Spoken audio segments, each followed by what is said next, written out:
યુવતીના સરઘસ બાબતે આક્ષેપ થઈ રહ્યા છે। પૂર્વ ધારાસભ્ય અને પાટીદાર આગેવાન લલિત વસોયાએ પ્રહાર કર્યા છે। ગુજરાતમાં કાયદો વ્યવસ્થાની સ્થિતિ મામલે ભાજપે પ્રહાર કર્યા।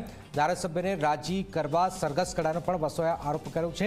યુવતીનું સરઘસ કાઢવા બાબતે પાટીદાર સમાજમાં રોષ છે। લલિત વસોયાએ આ વાત કરી છે કે આ ગુજરાતની દીકરીઓનું અપમાન સત્તાના મદમાં આવીને કરી રહ્યા છે।